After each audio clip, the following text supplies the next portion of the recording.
So, the 5th season of The Expanse comes to a close with Nemesis Games, and boy, I tell you, I often say a lot of shows that I think you can have a pretty good series with 8 episodes and keep it tight, because a lot of them, they don't have the material for longer than that, and it hurts it. You get a lot of filler and stuff. This show had none of that. No filler whatsoever. And oh boy, do I wish there were at least 2 more episodes. So looking forward to the next season, sadly, because it's the last one. I hope they can craft a good send-off for a classic, a magnificent piece of work, and easily the best sci-fi show going today. So it ends with you had to have known that there was some ominous feelings and whatnot, that we're going to lose somebody. We lost Miller finally, even his ghost, if you can call it that. And now we lose another character, and oh boy, it looks like it's going to be Naomi. How can she possibly survive? And against all odds, she does, but at the cost of Alex. And it's interesting how they do it. They've warned about this, and as you watch the series where they kept referring to the juice, and how the dangers of high-speed travel under the forces there, and how dangerous it is to you because your body can only take so much. And in the case of Alex, he stroked out. Bobby was warning, hey, we're gonna stroke out if we do this, on this maneuver that he had to do in order to get close enough to the ship that Naomi was in. And he said, I don't care, Naomi's on there, I'm going to save her. Such is the nature of a hero, and they go through this, and Naomi calls him the brave idiot. She's not entirely wrong, but at the same time, he's driven by this. He wants to save her. He promised Holden he would, and he does it, but at the cost of his life. And so that's how it goes. It's like the danger that Naomi is in, the lengths she goes, and the battering she takes, and how she can do this. And of course, it was it was quite the leap, if you will. She jumps into space in the hopes that they can catch her as they're focused onto her. So it's not entirely that far of a stretch with however advanced the computer systems are on the Razorback and whatnot, and trying to figure out how to link up with that ship, and that you would see, her within its circle of movement. You say, wait, there's something there, and Bobby finds it, and then Alex sees she's doing the hand signals to explain what's going on, because it was the only way she could communicate to them about the danger of that ship. And then, Bobby puts on her Iron Man suit and saves Naomi, but unfortunately, Alex is no more. So that's pretty much the send-off. We do get a battle of the ships. Those are always cool to watch. And a drummer steps up and makes her move on it. And otherwise, the Rossi was outnumbered, outgunned. And it's a good ship, but it was not going to survive this battle. But then suddenly they're like, hey, the Belchers are turning on each other. And, of course, it's Drummer. And she's made her choice, and she made the right one. It's tough. The others, they just, wanted to go along. And they say, you're bent on revenge over Ashford. And, Marco's a piece of crap, but it's all we got. And that's the prejudices that they have for one another, that they don't feel all that accepted by people on Earth and Mars and all that stuff. So that's very hard to break. And Marco, that's the source of his power. And Drummer has come to know these people, and she loves them, but primarily, you killed Ashford, and the seething rage that dwells within her. And so she made her choice, and she was right.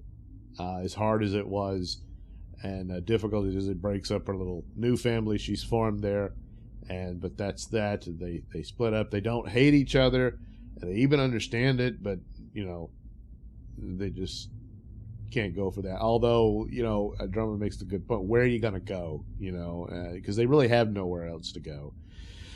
Marco has a plan for that. So ultimately his goal was to continue with his alliance with the rogue Martians and to take the ring worlds, and that's how it ends. And so this leaves Kristen in a difficult position that she's got her power back, and she's enjoying it a little too much. There's a little bit of celebration there, but oh boy, it's a tough job, and that's why they put her in it, because that she's the only one they got left. And so boy, what are they going to do now? It ends on an odd tangent here, or event, where I'm not entirely sure what happened here. They do have the proto-molecule. They're already enacting it to create something. And, of course, idiots that they are, they think they can master it. Well, we know where that's going. But a ship, Martian ship's going through the ring. And I have not read the books, and I think, to me, are they destroyed? Because it looks like it's ripped apart and everything, or are they being taken over by the proto-molecule and being completely reformed in it? I don't know. It might be a bit of a trap by the proto-molecule itself as they go through this, and they foolishly open Pandora's box. And perhaps that's what we're going to see. I don't know. But my guess is Marco's story, I'm sure, continues into next season, but ultimately the battle is really with the proto-molecule and what that entails, and perhaps more answers as to who these ancient people were, this alien life form on these worlds and those old ruins and whatnot. So mystery is always intriguing, but it's got to pay off one way or another. And hopefully they can do that for a satisfying end to this.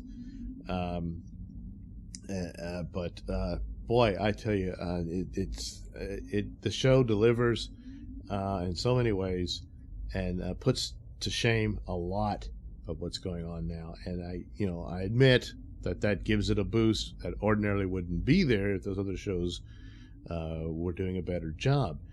But still, these were powerful performances and scenes and setups, and certainly acting and trying to present an environment that they don't really have any experience with. And I'm not a physicist or whatnot. I'm sure a lot of them say, no, it wouldn't be like that. No, it wouldn't do that. And certainly a lot of the sound you hear in space wouldn't be the reality. But still, it's just really cool. So it's an excellent program in a lot of ways. I remember someone could be, I went woke, and I don't know if they mean the books. I've heard that, and perhaps that's the case. They think Holden's character is suffering and not getting the emphasis that he really deserves from the original story. Perhaps, I don't know.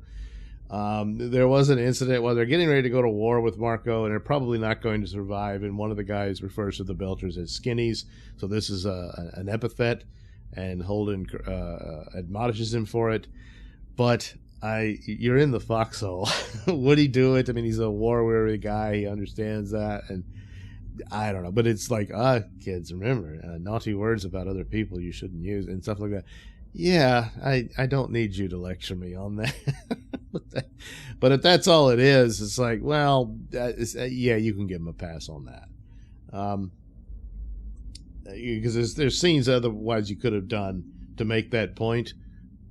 But, I mean, they're getting ready to go to war. All this wholesale slaughter has just happened. You can forgive the guy's anger there. And I don't think that's going to be your concentration when you're about to jump into that. So if there's a flaw, well, okay, there's one. As for it being woke, I don't really see any evidence of that. It has its diverse cast, but they're utilized, and they get very well. They get their character development. Man, is their character development in this thing all over the place. And backstories and details that gives itself the credibility for that, which is utterly, it's just not, I was going to say lacking, it's non-existent in a lot of different franchises right now.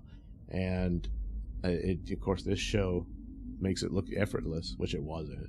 And it just puts all that to shame, and rightfully so. So the show will be coming to an end, and hopefully they can give it a good send-off.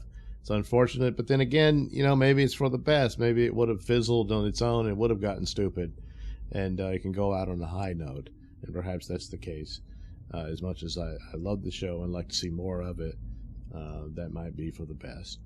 But anyway, so there we go. We've got the 5th season in, and it was a very good one, and it's just a great show, a gift that easily keeps on giving.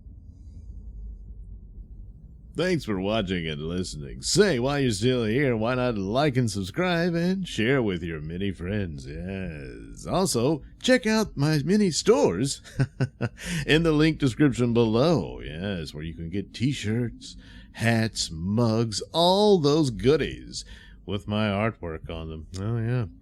And head over to indieplanet.com and pick up a copy of my comic book, Night Night. Oh, yeah. You can also catch me at my podcast, Mr Nailsin Show, on RadioMisfits.com. And you can also watch my videos on BitChute.com and now on Rumble.com. Oh, my goodness. So many places to watch me and my stuff. Oh, yeah.